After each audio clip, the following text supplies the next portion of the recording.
ಪಿತೃಗಳ ಋಣ ತೀರಿಸಲು ಎಂದಿಗೂ ಸಾಧ್ಯವಿಲ್ಲ. ಆದರೆ ಅಗಲಿದ ಪಿತೃಗಳನ್ನು ಸ್ಮರಿಸಿ ತಿಲತರ್ಪಣ, ಜಲತರ್ಪಣ ಹಾಗೂ ಪಿಂಡದಾನವನ್ನು ನೀಡಿ ಕೃತಜ್ಞತೆ ಸೂಚಿಸಲು ಅಮಾವಾಸ್ಯೆಯ ತಿಥಿ ಅತ್ಯಂತ ಪ್ರಶಸ್ತವಾದ ಸಮಯ. ಅಮಾವಾಸ್ಯೆಯು ತನ್ನದೇ ಆದ ಧಾರ್ಮಿಕ, ಆಧ್ಯಾತ್ಮಿಕ ಮಹತ್ವವನ್ನು ಹೊಂದಿದೆ. ಚಂದ್ರನು ಆಕಾಶದಲ್ಲಿ ಗೋಚರಿಸದ ದಿನವನ್ನೇ ಅಮಾವಾಸ್ಯೆ ಎಂದು ಕರೆಯುತ್ತಾರೆ. ಪ್ರತಿ ತಿಂಗಳು ಅಮಾವಾಸ್ಯೆ ಬರುತ್ತದೆ. ಅದರಲ್ಲೂ ಮಾರ್ಗಶಿರ ಮಾಸದ ಕೃಷ್ಣ ಪಕ್ಷದಲ್ಲಿ ಬರುವ ಅಮಾವಾಸ್ಯೆಯು ವಿಶೇಷವಾಗಿ ಪಿತೃಗಳು ಅಥವಾ ಪೂರ್ವಜರನ್ನು ಪೂಜಿಸುವ ಪ್ರಮುಖ ದಿನ. ಈ ಅಮಾವಾಸ್ಯೆಯನ್ನು ಎಳ್ಳು ಅಮಾವಾಸ್ಯೆ, ಪುಷ್ಯ ಅಮಾವಾಸ್ಯೆ ಎಂದು ಕರೆಯುತ್ತಾರೆ.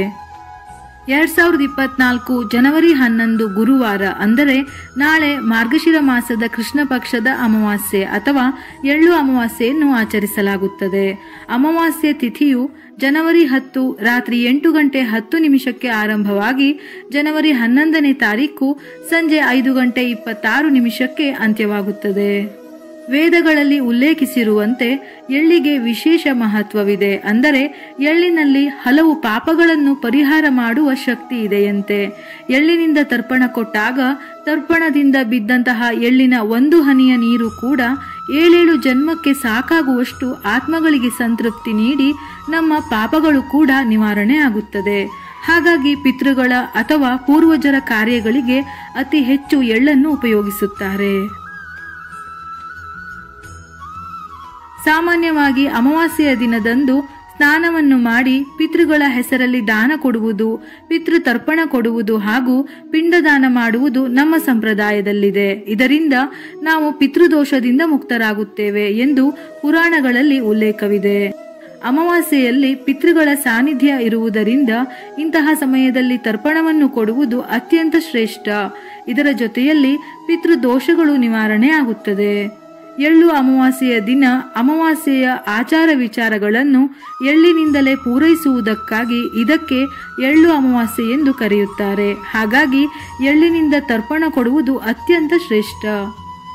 ಸಾಮಾನ್ಯವಾಗಿ ಯಾವಾಗಲೂ ಸ್ನಾನ ಮಾಡಿ ತರ್ಪಣ ಕೊಡುತ್ತೇವೆ. ಆದರೆ ಈ ದಿನ ಸ್ನಾನ ಮಾಡುವ ನೀರಿಗೆ ಸ್ವಲ್ಪ ಕಪ್ಪು ಎಳ್ಳನ್ನು ಸೇರಿಸಿ ಸ್ನಾನ ಮಾಡಬೇಕು. ನಂತರ ಪಿತೃತರ್ಪಣವನ್ನು ಕೊಡಬೇಕು. ಇದರಿಂದ ಎಲ್ಲ ರೀತಿಯ ಇಷ್ಟಾರ್ಥಗಳು ಈಡೇರಿ ವ್ಯಕ್ತಿಯು ಮುಕ್ತಿಯನ್ನು ಪಡೆಯುತ್ತಾನೆ. ಈ ಸಮಯದಲ್ಲಿ ಯಾರು ಪಿತೃತರ್ಪಣ, ಶ್ರಾದ್ದ, ದಾನವನ್ನು ಮಾಡುತ್ತಾರೋ ಅವರಿಗೆ ಲಕ್ಷ ಯಜ್ಞ ಮಾಡಿದ ಫಲವು ಸಿಗುತ್ತದೆ. ಅಂದರೆ 1 ಲಕ್ಷ ಯಜ್ಞ ಯಾಗಾದಿಗಳನ್ನು ಮಾಡುವುದರಿಂದ ಸಿಗುವ ಫಲಕ್ಕೆ ಸಮನಾದ ಫಲ ಸಿಗುತ್ತದೆ. ಈ ದಿನ ಮಾಡುವ ದಾನಕ್ಕೆ ವಿಶೇಷ ಮಹತ್ವವಿದೆ. ಹಾಗಾಗಿ ನಿಮ್ಮ ಶಕ್ತಿಗೆ ಅನುಸಾರವಾಗಿ ಕಪ್ಪು ಎಳ್ಳು, ಎಳ್ಳಿನ ಎಣ್ಣೆ ಅಥವಾ ಎಳ್ಳಿನಿಂದ ತಯಾರಿಸಿದ ಆಹಾರಗಳನ್ನು ದಾನ ಮಾಡಿ. ವಿಷ್ಣು ವಾಸವಿರುವ ಅರಳಿ ವೃಕ್ಷಕ್ಕೆ ಮರೆಯದೆ ಸಕ್ಕರೆ ಅಥವಾ ಬೆಲ್ಲ ಬೆರೆಸಿದ ಜಲವನ್ನು ಅರ್ಪಿಸಿ ಪ್ರದಕ್ಷಿಣೆ ಹಾಕುವುದರಿಂದ ದೈವ ಬಲ ಪ್ರಾಪ್ತಿಯಾಗುತ್ತದೆ. ಸಾಧ್ಯವಾದರೆ ಅರಳಿ ವೃಕ್ಷಕ್ಕೆ ಎಳ್ಳಿನ ಎಣ್ಣೆಯ ದೀಪವನ್ನು ಬೆಳಗಿ. ವಿಷ್ಣು ಅನುಗ್ರಹದಿಂದ ಉತ್ತಮ ಆರೋಗ್ಯ, ಆರ್ಥಿಕ ಲಾಭಗಳು ಪ್ರಾಪ್ತಿಯಾಗುತ್ತದೆ.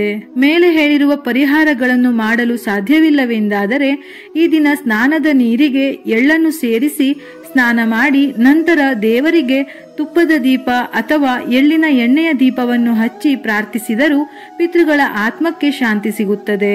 ಪಿತೃಗಳು ಸಂತೃಪ್ತರಾದರೆ ಮನೆಯಲ್ಲಿ ಸುಖ, ಸಂತೋಷ, ನೆಮ್ಮದಿಯ ಜೊತೆ ಕುಟುಂಬದ ಏಳಿಗೆ ಆಗುತ್ತದೆ. ಇದೇ ರೀತಿಯ ಮನಮುಟ್ಟುವ ಉಪಯುಕ್ತ ಮಾಹಿತಿಗಳಿಗಾಗಿ ಮತ್ತೆ ಭೇಟಿಯಾಗೋಣ.